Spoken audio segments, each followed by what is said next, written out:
अष्टम सर्ग। तीन जगत के पूज्य, जगत के गुरु और तीन जगत के स्वामियों से सेवित हैं चरण जिनके, उन पंच परमेष्ठियों को मैं नमस्कार करता हूँ। एक दिन श्री सुकुमाल के मामा धर्मबुद्धि जगत हितैषी यशोभद्र महामुनिराज ने अवधि ज्ञान से यह जान लिया कि अब सुकुमाल की आयु बहुत थोड़ी रह गई है। पूर्व जन्म से चले आए संबंध से महामुनिराज ने श्री सुकुमाल के हित के लिए विचार किया कि अहो, धर्म की साधना के बिना इसकी इतनी दुर्लभ आयु यूं ही चली गई। अब इसकी आयु जो कि तप और धर्म के लिए कारण है, बहुत थोड़ी रह गई है। परंतु इसके घर पर तो माता के मोह के कारण कोई संयमी साधु जा ही नहीं सकता। इसलिए और ही किसी श्रेष्ठ उपाय से मैं इसे संयम को ग्रहण कराऊंगा।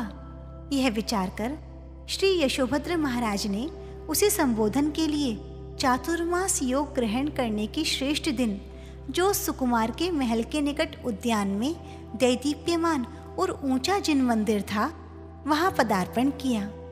जब मुनिराज श्री जिन मंदिर में आ विराजे तो उस उद्यान के पालक वनपाल ने सुकुमाल की माता यशोभद्रा से जाकर निवेदन किया कि जिनालय में महामुनि पधारे हैं। वनपाल के द्वारा यह सूचना सुनकर यशोभद्रा जिनालय पहुंची और भगवान तथा अपने भ्राता यशोभद्र मुनिराज को नमस्कार कर बोली कि स्वामिन, मेरे प्राणों से भी प्यारा यह एक ही पुत्र है।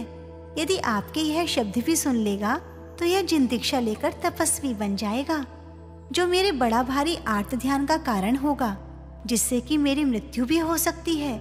इसलिए आप दया करके यहाँ से और किसी जगह शीघ्र ही पधार जाइए और यहाँ न ठहरिए।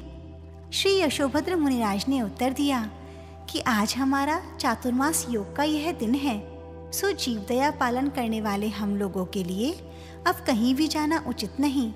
यदि चातुर्मासिक योग का दिन न होता तो चला जाता, परंतु अब तो यहीं पर ठहरना होगा। इस प्रकार वे संपूर्ण बहिरंग एवं अंतरंग ममत्व के त्यागी महामुनिराज ठूंठ के समान निश्चल हो प्रतिमा योग धारण कर ध्यानस्थ हो गए। और वहीं उन धीर वीर निपुण मुनिराज ने कायोत्सर्ग और आत्म तत्व के ध्यान से 4 महीने पूर्ण कर कार्तिक शुक्ल पूर्णमासी के दिन रात्रि के चौथे पहर में उस चातुर्मास योग की क्रिया को छोड़ा। श्री यशोभद्र महाराज ने जब अपने अवधि ज्ञान से यह जान लिया कि सुकुमाल की आंख खुल गई है, तो उसे बुलाने के लिए 3 लोक की प्रज्ञप्ति का अपनी वाणी से वर्णन करना प्रारंभ किया। पहले तो वैराग्य भावों के उपजाने के लिए अधोलोक के दुखों का वर्णन किया और पीछे मध्यलोक का वर्णन करके अच्युत स्वर्ग के पद्म गुल्म विमान में पद्मनाभ देव की बड़ी भारी विभूति और संपदा को अपनी वाणी से वर्णन किया, जिसके सुनने मात्र से सुकुमाल को जाति स्मरण हो गया। सुकुमाल को अपने सारे पुराने भवों की घटना का ज्ञान हो गया और उसने इंद्रिय सुखों और संसार से वैराग्य भाव धारण कर विरक्त चित्त हो विचार किया कि अहो, यह मेरी आत्मा उपमा रहित स्वर्ग जनित बड़े भारी सुखों को चिरकाल तक भोगने से ही जब तृप्त न हुई, तो दुखों से मिले हुए पराधीन शारीरिक परिश्रम से उत्पन्न निंदनीय अंत में बुरे परिणाम वाले मनुष्य पर्याय के सुखों से कैसे तृप्त होगी। चाहे ईंधन से किसी देव संयोग से अग्नि तृप्त हो जाए, समुद्र बहुत नदियों के प्रवाह के अपने में गिरने से तृप्त हो जाए, धन संग्रह से लोभी भी तृप्त हो जाए, परंतु यह आत्मा अनंत जन्मों तक 3 लोक के सुंदर सुंदर विषयों को भोगते रहे तो भी तृप्त नहीं हो सकता। जो भोगजनित सुखों से अपने इंद्रिय सुखों की तृप्ति चाहते हैं, वे अपथ्य सेवन करके भी रोग का नाश चाहते हैं, अथवा अग्नि में तेल डालते रहकर भी आग बुझाना चाहते हैं। विषयों की पीड़ा की शांति के लिए जिस शरीर के द्वारा ये भोग भोगे जाते हैं, वह शरीर तो अत्यंत निस्सार, चलायमान और मल मूत्र विष्ठा आदि से भरा हुआ है। मैंने इतने समय तक इस शरीर को वृथा ही पाला पोषा है। वास्तव में मैं महान मूर्ख हूँ, जिसने तपश्चरण के बिना भोगोपभोग में इतना बड़ा समय खो दिया। यह शरीर भीतर से महान विभत्स, घिनावना और गंदा मैला है। इसमें मलमूत्र, रुधिर आदि मलिन चीजें ही तो भरी हुई हैं, किंतु ऊपर से वस्त्राभूषण आदि से यह लिपटा होने से सुंदर दिखता है। सुकुमार विचारता है कि आज तक तो मैं सोता ही रहा था, अब जगा हूँ, सो जगत में निंदनीय इस शरीर को तपरूपी अग्नि से सुखाकर इसके द्वारा मोक्ष लक्ष्मी की साधना करूंगा। पुरुषों को डसने के लिए सर्पणी के समान काली, पापों की खाने, अपवित्र, चंचल, निंदनीय, नरक में पहुंचाने के लिए पावों में बेड़ी के समान ये सब स्त्रियां हैं। जेल खाने के समान खोटा, विद्वानों द्वारा निंदनीय, अत्यंत दुखों और पापों की खान, धर्म को नष्ट करने वाला यह गृहस्थाश्रम है। ये जो भी सुख संपदाएं दिखती हैं, सो अत्यंत चलायमान, मोह की माताओं के समान संपूर्ण अनर्थों को करने वाली, दुख की मूल और विपदा स्वरूप है। यह सारा कुटुंब पाप की प्रेरणा करने वाला, निंदनीय, विषम गली, सांकल के समान और धर्म का नाशक है। यह यौवन बुढ़ापे की दाढ़ में है और यह आयु यमराज के मुख में है और यह संसार सब दुखों के भार से दबा हुआ है। यह संसार क्षणभंगुर है। ये स्पर्शन रसनादि पांचों इंद्रियां धर्म रूपी रत्न को चुराने वाले चोरों के समान है। समस्त अनर्थों के करने वाले असाध्य शत्रुओं के समान क्रोधादि कषाय हैं। मैं इतने दिन तक इस घर रूपी जेल खाने में स्त्रियों रूपी बेड़ियों से बंधा हुआ और संपदा रूपी फांसी से लिपटा हुआ वृथा ही पड़ा रहा। मैं आज इस योगीराज के उत्तम वचनों के सुनने से जागृत हुआ हूँ, सो इस मोह रूपी फांसी को काटकर शीघ्र ही संयम को धारण करूंगा। जब तक यह मेरी आयु क्षीण न हो जाए, जब तक बुढ़ापा न आ जाए, जब तक ये इंद्रियां काम देती रहें, तब तक ही मैं अपना हित जो तपश्चरण है उसे करता हूँ। पीछे तो क्या है, जब तक यह मेरी बुद्धि काम दे रही है और जब तक शरीर में दृढ़ता और यौवन है, तब तक ही स्वर्ग और मोक्ष की साधना करने वाला तप हो सकता है।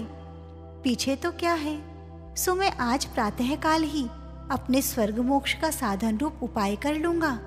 जो नरभव पाकर भी अपना यह महान कार्य सिद्ध नहीं करते, उनका यमरूपी शत्रु ने गला पकड़ रखा है और वे दुर्भाग्य से क्षण मात्र में ही दुर्गति रूपी समुद्र में गिर जाते हैं। इस प्रकार के विचार से सुकुमार के हृदय में संसार के सुख, काम, भोगादि तथा घर स्त्री आदि सबसे और भी दूना वैराग्य हो गया। सुकुमार ने विचार किया कि इस महल से निकलने का मुझे इस समय कोई उपाय नहीं दिख रहा है, क्योंकि यह महल पर्याप्त ऊंचा है और इसके द्वार के बड़े मजबूत किवाड़ हैं। परंतु वह वैराग्य के लिए तत्पर तपश्चरण में तैयार था, सो उसने वहां से उतरने के उपाय की खोज में लगकर एक कपड़े की गठरी देखी। सुकुमार ने उस कपड़े की गठरी में से कपड़े निकालकर उनको आपस में गांठ देकर लंबा रस्सा सरीखा बना खंभों से बांधकर लटका दिया और उसे पकड़कर नीचे जमीन पर उतरकर वह मुनिराज यशोभद्र महाराज के पास जा पहुंचा। मुनिराज को 3 प्रदक्षिणा दे मस्तक से नमस्कार कर अपने हृदय पर जोड़े हुए दोनों हाथ धर संयम प्रदान करने की प्रार्थना की और कहा कि हे भगवान, विषयों में आसक्ति के कारण संयम और तपश्चरण के बिना मेरे इतने दिन व्यथा ही चले गए। आज आपके प्रसाद से आपका वचन रूपी अमृत मुझे पीने को मिल गया, सो मेरा मोह रूपी विष उतर गया और मैं जग गया। अब आप कृपा करके मुक्ति की माता स्वरूप जिन दीक्षा मुझे देने की कृपा कीजिए, क्योंकि इसी से कल्याण का लाभ होगा और यही कल्याण की खान भी है। सुकुमार की यह प्रार्थना सुन यशोभद्र महाराज बोले कि भद्र, तुमने यह बहुत ही सुंदर विचार किया है, क्योंकि अब तुम्हारी आयु केवल 3 दिन की ही शेष रह गई है। सुकुमार ने मुनिराज के मुख से यह बात सुनी, उसी समय समस्त अंतरंग बहिरंग परिग्रह का त्याग कर जिन मुद्रा ग्रहण कर ली खाद्य, स्वाद्य, लेय और पेय, इस प्रकार चारों प्रकार के आहार का भी त्याग कर संन्यास ग्रहण कर लिया। प्रातःकाल ही संन्यास धारण किए हुए श्रेष्ठ ध्यान की आराधना के लिए वह दूसरे वन में चले गई।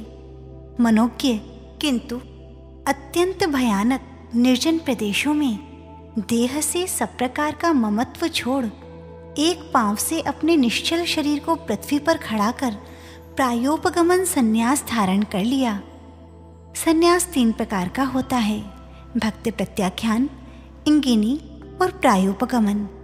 इन तीनों में ही चारों प्रकार के आहार का त्याग तो होता ही है, परंतु भक्ति प्रत्याख्यान संन्यास में देह का स्वयं तथा दूसरे से भी बाहरी उपचार कराया जा सकता है। इंगिनी मरण में अपने शरीर की सेवा स्वयं तो की जा सकती है, लेकिन दूसरे द्वारा नहीं, किंतु प्रायोपगमन संन्यास में स्वकृत परकृत दोनों ही उपचार नहीं किए जाते। ऐसा कठोर प्रायोपगमन संन्यास श्री सुकुमार मुनिराज ने धारण किया। यशोभद्र मुनिराज भी चातुर्मास योग की समाप्ति हो जाने पर संक्लेश निवारणार्थ उस जिनागार से दूसरे जिनागार में चले गए। सुकुमार तो किसी को कुछ न कहकर मुनि हो गए और वन में जाकर संन्यास भी उन्होंने ग्रहण कर लिया। इधर महलों में जब इनकी 32 स्त्रियों ने अपने पति सुकुमार जी को नहीं देख इधर उधर खोज भी की, जब वे नहीं मिले तो उन्होंने शोक और दुख से व्याकुलित होकर अपनी सास अर्थात सुकुमार की माता यशोभद्रा से कहा कि माता जी, आपका पुत्र और हमारे प्राणाधार दिखते नहीं, महल से कहाँ चले गए सो मालूम नहीं होता। यशोभद्रा ने यह समाचार सुन मूर्छित हो महान शोक के भार से मुर्दे की तरह हा हा करते हुए रुदन प्रारंभ कर दिया। सारे स्वजन बंधुजन भी रोने लगे और वे 32 स्त्रियां भी रोने लगीं। जब उनका शीतोपचार किया, यशोभद्रा इधर उधर ढूंढती हुई शोक से व्याकुलित हो रही थी कि उसे खंबे से लटकती हुई एक वस्त्रमाला दिखलाई पड़ी। उसने रस्सी के रूप में उस वस्त्रमाला को देख लिया कि इसको पकड़कर मेरा पुत्र नीचे उतरा है, और निश्चय किया कि मेरे पुत्र सुकुमार को वह मुनि ही जो कि जिन चैत्यालय में ठहरा है ले गया है, सो वह जिन चैत्यालय को गई। जब उस जिनालय में उन मुनिराज श्री यशोभद्र को भी नहीं देखा तो बंधुजनों के साथ शोकाकुलित हो समस्त स्थानों पर ढूंढना प्रारंभ किया। जब इस बात की सूचना राजा को मिली तो राजा ने भी अपने समस्त लोगों को आज्ञा दी कि सुकुमार को खोजने के कार्य में सभी लोग जुट जावें। सभी लोगों ने बड़े भारी प्रयत्न और लगन से सुकुमार को ढूंढा, परंतु वह ना मिला, क्योंकि वह तो ऐसे गुप्त स्थान में था जिसका पता बड़ी भारी कठिनता से ही चले। जिस समय सुकुमार जी अपने महल से निकलकर गए, उसी दिन से नगर में मनुष्यों ने तो क्या, पशुओं तक ने खाना पीना छोड़ दिया। माता, बंधुजन तथा स्त्रीजन आदि को जो दुख हुआ उसका वर्णन कोई कर नहीं सकता, क्योंकि वह इतना ही अंतरंग में संताप कारक शोक था। इधर तो समस्त कुटुंबीजन शोक सागर में निमग्न हो रहे थे, उधर सुकुमार स्वामी निर्जन वन प्रदेश में हलन चलन रहित ठूठ के समान खड़े हुए थे। वे विद्वान, निर्मल आशय वाले, अपने शरीर की वैयावृत्ति में स्वयं भी निरपेक्ष, कर्म बंधन काटने में उद्यमी, चारों आराधना के आराधने में तत्पर, 12 भावनाओं के चिंतन में लीन, मोक्ष मार्ग में चलने में सर्वथा जागृत खड्गासन से ध्यान कर रहे थे। तभी वहां एक विलक्षण घटना और घटित होती है कि सुकुमार जी की पूर्वभव की भोजाई अग्निभूति ब्राह्मण की स्त्री सोमदत्ता, जिसके मुख पर सुकुमार जी के जीव वायुभूति ने किसी समय लात मारी थी, संसार में अनेक त्रस स्थावर योनियों में परिभ्रमण करके पाप कर्म के उदय से उसी वन में सियालिनी हो गई। जब कोमल अंग के धारी महान कोमलांग सुकुमार जी वन में आए थे, तब उनके अत्यंत कोमल पांवों में से रुधिर की धारा बह चली थी। कहाँ तो वह नाजुक अत्यंत कोमल शरीर, जबकि सरसों के दाने भी चुभते थे, और कहाँ यह संयम धारण। सो सुकुमार स्वामी के पांवों से निकली रुधिर धारा को उस पापिनी सियालिनी ने चाटा, सो उसे रुधिर का स्वाद आ गया था। वह सुकुमार स्वामी को निश्चल खड़ा देख पूर्व जन्म के क्रोध और निदान के दोष से सुकुमार स्वामी के दाहिने पांव में लग उसे क्रोधित हो खाने लगी। उस सियालिनी की जो बेटी थी वह भी उसी तरह बाएं पांव को खाने लग गई। जब सुकुमार जी के पांवों को इस प्रकार धीरे धीरे नोच नोच कर खाया जाने लगा तो उनके कोमल अंग में तीव्र वेदना हुई। उस वेदना, परिशह और उपसर्ग को जीतने के लिए सुकुमार मुनि ने इन 12 भावनाओं का चिंतन किया। अनित्य भावना, अशरण भावना, संसार भावना, एकत्व भावना, अन्यत्व भावना, अशुचित्व भावना, आश्रव भावना, संवर भावना, निर्जरा भावना, लोक भावना, बोधि दुर्लभ भावना और धर्म भावना। इस प्रकार ये 12 भावनाएं संवेग की जननी हैं। यह शरीर और यौवन यमराज रूपी शत्रु के द्वारा क्षणभंगुर है। ये भोग की वस्तुएं बिजली के समान चंचल और बादलों की छाया के समान क्षणध्वंसी हैं। संसार में भ्रमते हुए मैंने अनंत शरीर धारण कर लिए। अब यह जो मनुष्य शरीर मिला है सो तो कर्मों के नाश के लिए ही होना चाहिए। नरकों में नारकी जीवों ने अनंत बार मेरे शरीर के तिल तिल के बराबर टुकड़े टुकड़े किए हैं। मैंने असंख्य बार तिर्यंच गति भी धारण की है, जिसमें क्षुधा से पीड़ित क्रूर जीवों ने मेरे शरीर को नोच नोच कर खाया है। यह मेरा वर्तमान शरीर कर्मों के नष्ट करने के लिए है। इसीलिए उपसर्गों पर विजय प्राप्त करने में ही श्रेष्ठ लाभ होगा, क्योंकि जो संसार रूपी शत्रुओं से डरते हैं वे ही दुष्कर और कठिन समस्याओं को प्राप्त करते हैं। वास्तव में उपसर्गों पर विजय प्राप्त करने को ही उत्कृष्ट तप व परिशह जय कहते हैं। संसार में जो भी राज्य, भोगोपभोग, शरीर, स्त्री, संपत्ति आदि जो भी वस्तुएं दिखाई देती हैं वे सब कर्म जनित हैं। ये सब चीजें समय पाकर काल रूपी अग्नि से भस्म हो जाती हैं। इस प्रकार संसार की वस्तुएं और यह सारा संसार अनित्य है।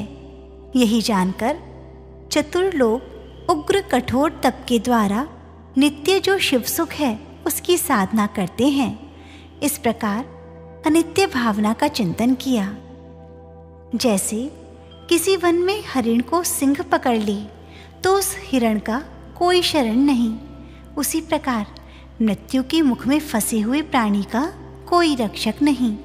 चाहे देव, देवेंद्र, मनुष्य, विद्याधर, चक्रवर्ती कोई भी हो, जब उसे यम पकड़ कर ले जाता है तो कोई बचा नहीं सकता। खोटी पर्याय रूपी वन में भ्रमते हुए मैंने मारन, ताड़न, छेदन, भेदन आदि करोड़ों कष्ट भोगे हैं। इस समय तो मेरे पाँव ही खाए जा रहे हैं। सो इस उपसर्ग का जीतना कर्म के विनाश, मोक्ष की प्राप्ति एवं संसार के कष्ट को नष्ट करने के लिए ही होगा। लोक में सत्पुरुषों पर कृपा और अनुग्रह करने के लिए अरिहंत आदि 5 परमेष्टि ही समर्थ हैं। अन्य अधम देवी देवता समर्थ नहीं हो सकते। इस दुर्धर उपसर्ग में विजय ही लाभकारी है। इस प्रकार विचारवान लोग और किसी को शरण न समझ निर्वाण दाता, तपश्शरण और यम नियम आदि नित्य शरण रूप धर्म को ही रक्षक मान उपसर्गों को जीतते हैं। इस प्रकार अशरण भावना का चिंतन किया। द्रव्य, क्षेत्र, काल, भव भावरूप पंच परावर्तनमयी अनादि अनंत संसार में सत्पुरुष क्षण मात्र भी ठहरना नहीं चाहते, क्योंकि यह संसार निंदनीय है। अनादिकाल से दुर्गतिपूर्ण संसार में भ्रमण करते हुए मैंने संसार के अन्य प्राणियों से अनेक वेदनाएं सही हैं।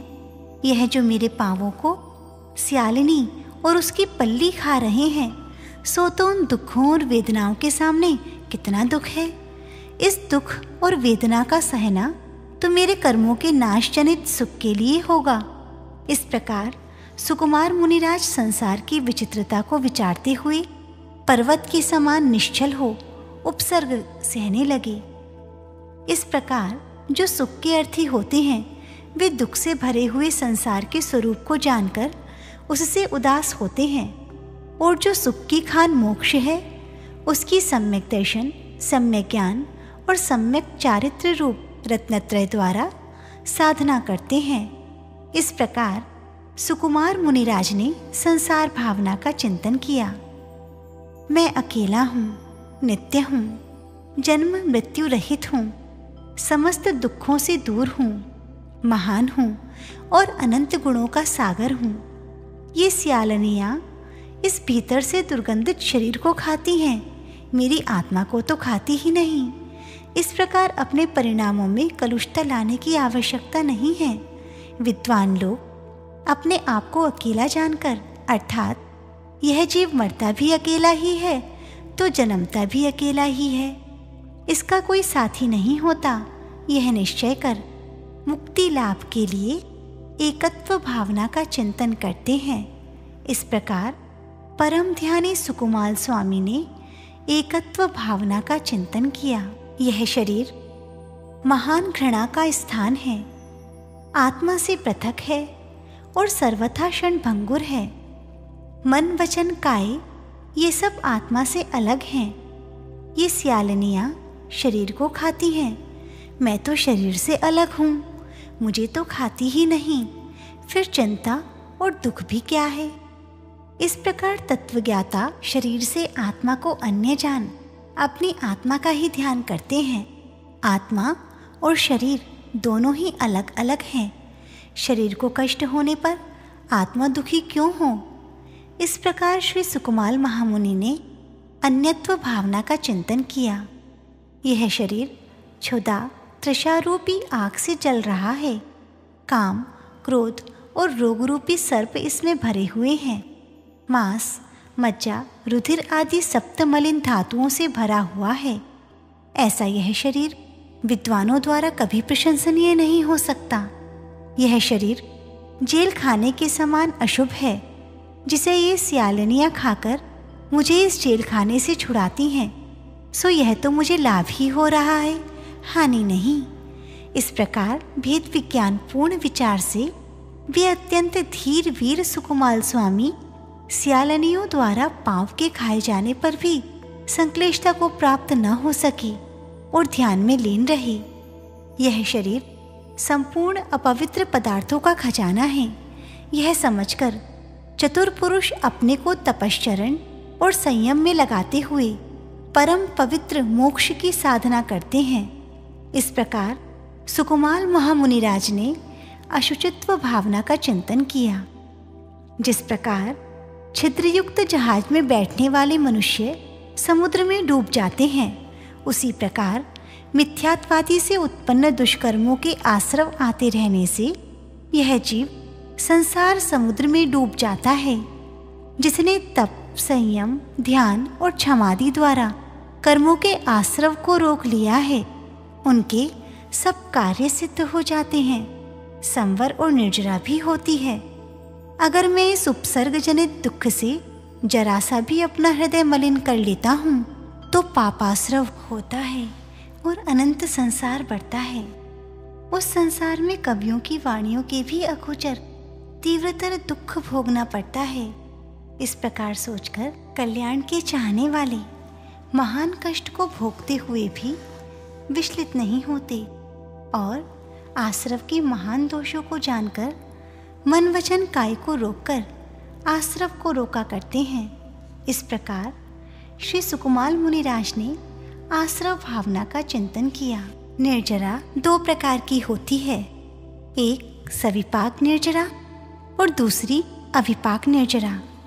सविपाक निर्जरा तो सभी के होती है और अविपाक निर्जरा योगी जनों की होती है। मुनियों द्वारा तपश्चरण से ही जो होती है वह अविपाक निर्जरा है। वही गुणों की खान है और वह उपादेय है। सविपाक निर्जरा कर्म से ही उत्पन्न होती है और कर्म बंधन भी करती है। यदि वह भी संवर के साथ होती है तो मुक्ति के लिए होती है। कर्म विपाक से सविपाक निर्जरा स्वयं होती रहती है, जो अत्यंत भाग्योदय से पूर्वोपार्जित कर्मों का नाश करने वाली होती है। परिशह का जीतना ही सर्वार्थ सिद्धि का देने वाला है। इसलिए कर्मों की निर्जरा के चाहने वालों को परिशः उपसर्ग आने पर सुमेरु के समान निश्चल होना चाहिए। यह जानकर मुक्ति और श्रेष्ठ गुणों की माता सारभूत निर्जरा को चतुर्लोक तपश्चरण के द्वारा मुक्ति के लिए करते हैं। इस प्रकार श्री सुकुमार स्वामी ने निर्जरा भावना का चिंतन किया। अधोलोक, मध्यलोक और ऊर्ध्वलोक ऐसे लोक 3 प्रकार का है जो शाश्वत और अकृत्रिम हैं। इन तीनों लोकों में दुख और सुख दोनों हैं। अधोलोक में निरंतर दुख ही दुख है, वहां सुख का लेश भी नहीं है। मध्यलोक में कहीं सुख है तो कहीं दुख है। ऊर्ध्वलोक में जो स्वर्ग विमान आदि हैं उनमें सदा ही सुख रहता है। ऊर्ध्वलोक के भी ऊपर जो शिवालय है वहां तो अनंत सुख है। वहां के सुख की कोई सीमा ही नहीं। यदि वास्तव में देखा जाए तो मोक्ष को छोड़कर यह समस्त लोक ही दुख का पात्र है। इसलिए ज्ञानी जन इस लोक से अलग होकर मोक्ष लाभ करना चाहते हैं। मैंने अधोलोक में तथा तिर्यंच गतियों में कितने मारन ताड़न भेदनादि दुख सहे हैं। इस प्रकार विचार कर वे सुकुमार स्वामी उस घोर उपसर्ग में भी व्याकुलता रहित हो स्थिर चित्त और निश्चल रहे। इस प्रकार आगम से दुख और सुख से युक्त लोक के स्वरूप को जानकर बुद्धिमान लोग यम, नियम, तप, संयम आदि द्वारा मोक्ष की साधना करते हैं। इस प्रकार सुकुमार मुनिराज ने लोक भावना का चिंतन किया। संसार वन में भ्रमते भ्रमते इस जीव को अत्यंत दुर्लभ मनुष्य पर्याय बड़ी ही कठिनता से मिलती है। मनुष्य पर्याय भी मिल जाए तो आर्यखंड का मिलना बड़ा कठिन है। आर्यखंड मिल जाने पर भी उत्तम कुल का मिलना कठिन है। उत्तम कुल मिल जाने पर भी दीर्घायु का प्राप्त होना महान कठिन है। दीर्घायु मिल जाने पर भी निर्मल बुद्धि का मिलना कठिन है। निर्मल बुद्धि भी मिल जाए तो 5 इंद्रियों की सारी सामग्री का मिलना कठिन है। वह भी मिल जाए तो कषायहीनता या मंदता कठिन है। ये सब भी मिल जाए तो सम्यक दर्शन, सम्यक ज्ञान और सम्यक चारित्र रूप रत्नत्रय की प्राप्ति महान दुर्लभ है। यह भी मिल जाए तो श्रेष्ठ वीतराग हितोपदेशी गुरु का लाभ और सेवा महान दुर्लभ है। ये सब चीजें अत्यंत दुर्लभ हैं। इन सब को जो प्राप्त कर शिव लक्ष्मी रूप जो बोधि है उसे सिद्ध करते हैं, उन्हीं का जन्म सफल है। इन सब साधनों को प्राप्त होकर भी जो मोक्ष साधना में प्रमाद करते हैं वे मूर्ख संसार रूप वन में ही सदा चलते और भ्रमते रहते हैं। यदि मैं इस स्यालिनीकृत उपसर्ग से रंच मात्र भी विचलित हो गया तो मेरा संसार और दीर्घ होकर बढ़ जाएगा। इसी विचार से वे सुकुमार मुनिराज उस घोर उपसर्ग में निश्चल ही रहे। अन्य भव्य जीवों का कर्तव्य है कि मनुष्य भव तथा सम्यक दर्शनातिक मोक्ष साधक समस्त योग सामग्री को प्राप्त कर तप, संयम आदि द्वारा निर्वाण की साधना करें। इस प्रकार परम ध्यानी महामुनिराज श्री सुकुमार स्वामी ने बोधि दुर्लभ भावना का चिंतन किया। अपार संसार के दुखों से निकालकर जो प्राणियों को आदर्श श्रेष्ठ शिव सुख में धर दे उसी का नाम धर्म है। इस धर्म के उत्तम क्षमा, उत्तम मार्जव, उत्तम आर्जव, उत्तम सत्य, उत्तम शौच, उत्तम संयम, उत्तम तप, उत्तम त्याग, उत्तम आकिंचन्य और उत्तम ब्रह्मचर्य ऐसे 10 भेद हैं। धर्म के ये 10 ही लक्षण भी हैं। इन क्षमादि 10 लक्षणों से ही मोक्षदायक आदर्श धर्म होता है। यही धर्म संयमियों द्वारा मान्य है। धर्म काय क्लेश के बिना नहीं होता। 3 लोक में जो भी कोई सुंदर द्रव्य और इष्ट पदार्थ की प्राप्ति होती है वह सब धर्म जनित है। समस्त प्रकार की विभूतियों, पदों और सुखों की प्राप्ति धर्म का ही फल है। यदि इस परिचय में मेरा हृदय धर्म को छोड़कर रंच मात्र विकार को प्राप्त हो जाता है तो मेरे क्षमाधर्म कहाँ रहा? यह विचार कर श्री सुकुमाल महाराज ने उन सियालिनियों को क्षमा करते हुए रंच मात्र भी क्रोध नहीं किया। बुद्धिमान लोगों का कर्तव्य है कि इस प्रकार धर्म के फल को जानकर उत्तम क्षमादि 10 लक्षणों से एक धर्म की ही साधना करें। इस प्रकार परम योगी सुमेरु के समान अचल श्री सुकुमाल स्वामी ने धर्म भावना का चिंतन किया। इस प्रकार इन अनित्य शरणादि 12 भावनाओं को जो भाते हैं, चिंतन करते हैं, उनका राग द्वेष रूपी शत्रु नष्ट हो जाता है और उनके संवेग भाव की वृद्धि होती है। इस प्रकार विचार कर बुद्धिमान पुरुषों का कर्तव्य है कि पाप के नाश के लिए अनंत गुणों की जननी इन 12 भावनाओं को भावे। इस प्रकार इन 12 भावनाओं के चिंतन और ध्यान से भी सुकुमाल स्वामी के हृदय में वैराग्य भाव और भी महान दृढ़तम हो गया। उन्होंने अपनी आत्मा को शरीर से सर्वथा भिन्न जानकर निर्विकल्प चित्त से परम धीर वीरता के साथ उत्कृष्ट आत्म ध्यान किया। उस अपनी आत्मा के ध्यान से सियालिनी द्वारा दी हुई वेदना को न उन्होंने जाना और न उन्होंने चित्त में खेद ही किया। श्री सुकुमाल स्वामी सियालिनी द्वारा दी हुई महान बाधा और पीड़ा को धीरता और दृढ़ता से जीतकर घोर उपसर्ग में भी चलायमान नहीं हुए और वज्र के समान अभेद्य और अचल ही बने रहे। उस पापिनी सियालिनी ने अपनी पल्ली के साथ साथ श्री सुकुमाल स्वामी के दोनों घुटनों तक पांव खा डाले और दूसरे दिन थोड़ा थोड़ा करके दोनों जांघें खा डाली और तीसरे दिन आधी रात के समय तक अपने बल से पेट को चीर फाड़ कर खा डाला। शरीर के अंदर जो आती थी उनको भी मुंह से खींचकर धीरे धीरे खाना प्रारंभ कर दिया। इस प्रकार श्री सुकुमाल स्वामी की उत्तम प्रकार से चारों आराधनाओं का ध्यान करते करते प्राणांत का समय आ गया और धर्म ध्यान तथा समाधि पूर्वक समता से श्री सुकुमाल स्वामी ने अपने प्राण छोड़े। अपनी बड़ी भारी योग शक्ति से बहुत पाप कर्मों को नष्ट कर परम पुण्य के बल से मुक्ति रानी की सखी स्वरूप मनोहर संपूर्ण कार्यों की सिद्धि को देने वाली सर्वार्थ सिद्धि नामक स्वर्ग भूमि श्री सुकुमाल मुनिराज ने प्राप्त की। इस प्रकार पुण्य बल से अनुपम विभूति संपदा को श्री सुकुमाल जी ने भोग कर संसार के भोगों में राग क्षीण हो जाने से विधि पूर्वक जिन दीक्षा ले पशुओं द्वारा किए गए घोराति घोर उपसर्गों को सहन कर सर्वार्थ सिद्धि नामक स्वर्ग भूमि प्राप्त की।